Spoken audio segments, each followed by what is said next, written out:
Welcome to the Foster. I'm Ann Baxter in Palo Alto, California, and I'm with artist explorer Tony Foster, who is zooming from his home studio in Cornwall, England.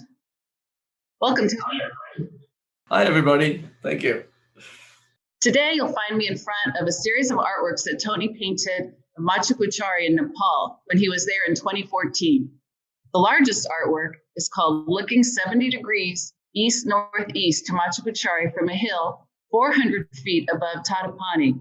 It's about 41 by 40 inches square. It's quite a large watercolor to paint anywhere, but especially in the wilderness. Tony, tell us about the mountain and a little bit about why you went to paint it. Well, like all the paintings in this particular exhibition, which was called Exploring Beauty, I invited people who I called my luminaries to suggest wild places in the world which they thought were the most beautiful places they'd ever seen. And in this case, the luminaries were Bill and Annie Vanderbilt, who are great friends and who have traveled. We've traveled together many times in many wild places. And they are sort of adventurers and explorers, I suppose, mountain climbers to an extent. And so they are very suitable people to suggest somewhere that was wild and beautiful. And they came up with Machapuchare because in the early part of their lives, when they just left college or university, they went out adventuring, and Machapuchare was really one image that has stuck with them all for the many years ever since. And so they wanted me to go and paint that, and so off I went. I'd been to the Himalayas before, of course, to paint Everest, but this was near Annapurna, so it was further south. And what about it did you find especially beautiful? I mean, if you were to take a poll of mountaineers and ask them which was the most beautiful mountain in the world, I think Machapuchare would probably come out somewhere near the top, because it's just so satisfactory the way it sticks up way above all the mountains that surround it. And it's a very obvious and distinctive shape.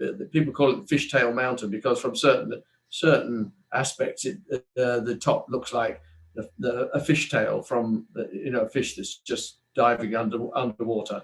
And you were there for a number of weeks. Tell us about a memorable moment that you had on that trip, something that stands out as being challenging or joyful or both.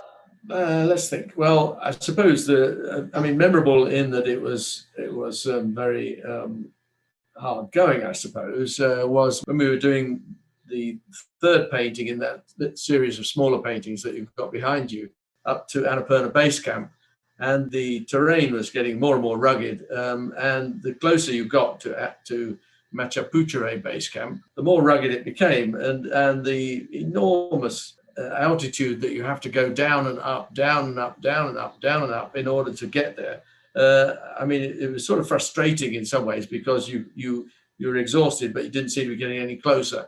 And when we finally arrived at Machapuchare Base Camp, it was snowing deeply, and the snow was way up above the windows of the little tea house we were going to camp in. It really felt like it really was an adventure beginning. And then the next morning we got up before dawn and hiked up to Annapurna Base Camp, and I sat and did the third painting in that little series. And I suppose in a way it was very hard going. But looking at that little painting, it's one of the ones I'm most proud of because it turned out pretty nicely, really, considering the conditions under which it was done. I suppose one delightful experience really was I was with three young ex-students, two from California, Skylar and Matt, and Joel Scott Hawkes, who's the grandson actually of my great friend John Hawkes, and he's one of these people who's very good at everything he does, and he's a very good musician. And we came into some little tiny village on the way to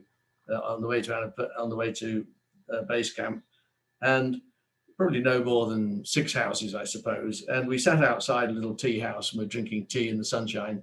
And there was a little boy there playing a very rudimentary guitar and making, just plink plonk, plink plonk, plink plonk. And Joel said, "Do you mind if I have a go?" And so he handed over his guitar and Joel tuned it and then played the most exquisite tune on it and of his own composition. And the villagers all gathered round and and so he gave a sort of impromptu concert on this Wow. really terrible little homemade guitar, and it was just a wonderful experience. And it's that kind of connection with people which is always so rewarding, really, when you go on these journeys. After you've completed them, what strikes you about these works now? What were you trying to achieve, and do you think you were successful at it? Well, I suppose really, I mean, what I was trying to achieve was what Annie and Bill first saw when they saw the thing, which was just that extraordinary nature of the mountain itself. And of course, when you're hiking, you don't always see the mountain full on. Sometimes it's hidden behind other things. Sometimes it comes out plain for all to see. And it's not always easy to find exactly the right vantage point. I mean, the big painting, which is about 40 inches square, I think, was quite a challenge to do, in that I was really trying hard to find the right perspective to do a big painting. Smaller paintings are relatively simple to do, in that you don't need all the elements to come together to make a perfect painting. But with bigger paintings, you really do. It's a bit like trying to write an opera. I always think, in that you can't have long passages of boring paintwork. It has to be interesting in all its aspects. And so to find a big subject for that, it's not easy. And I was beginning to despair when we got to Tadapani, because I hadn't seen anything that would have made a big painting. And we were hiking around above Tadapani, looking on the lookout for something. I couldn't see anything at all.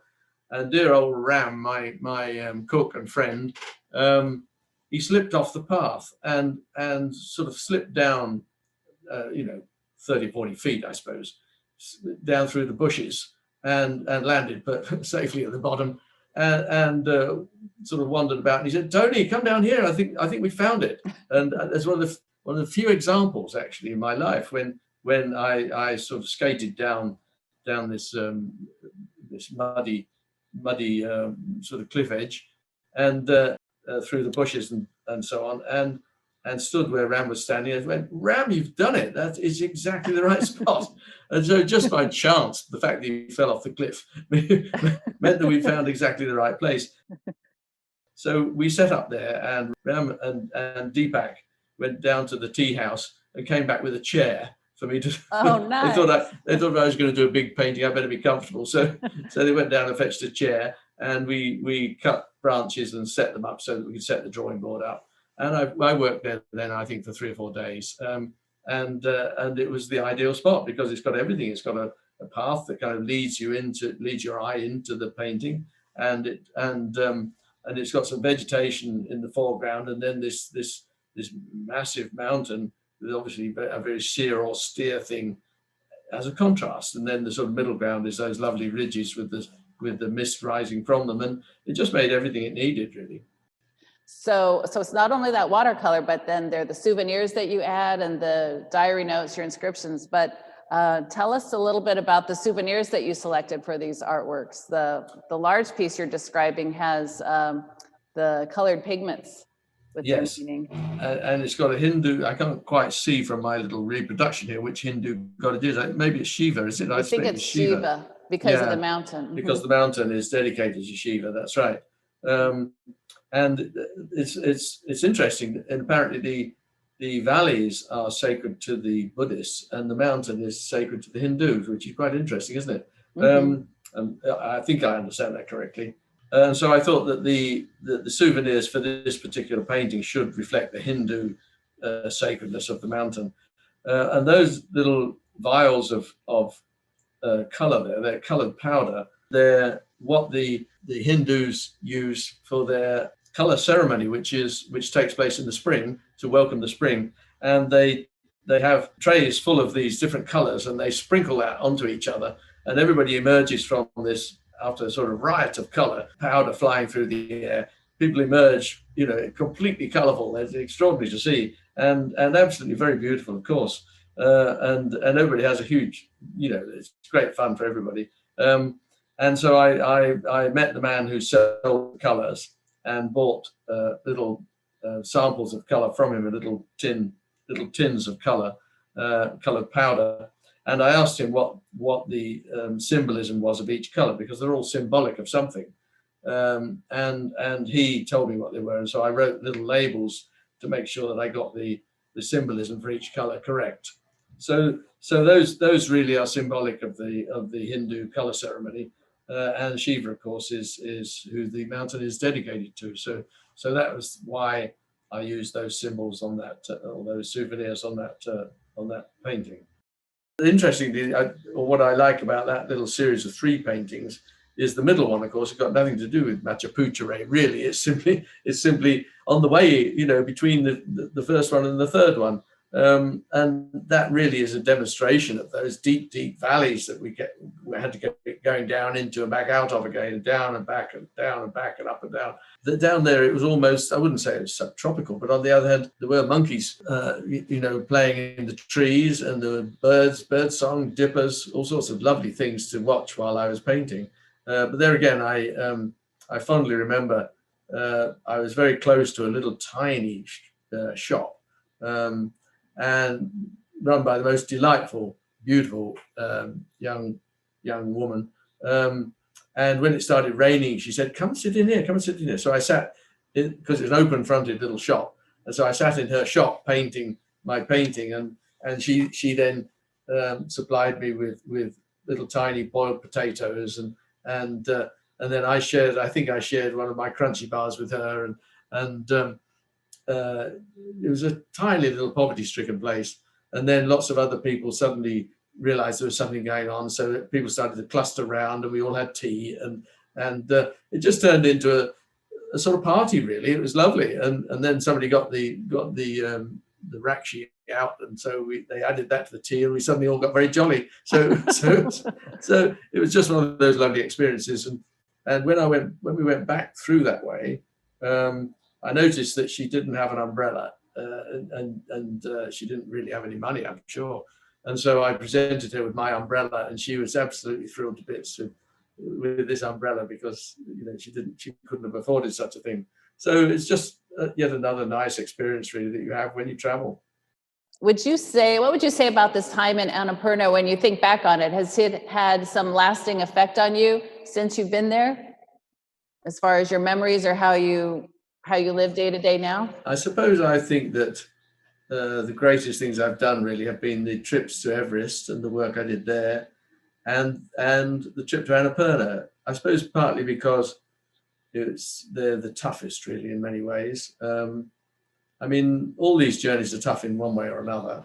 They're none of them straightforward or simple, but it's the physical toughness of it that is your overriding memory of it, really, as far as how the journey goes.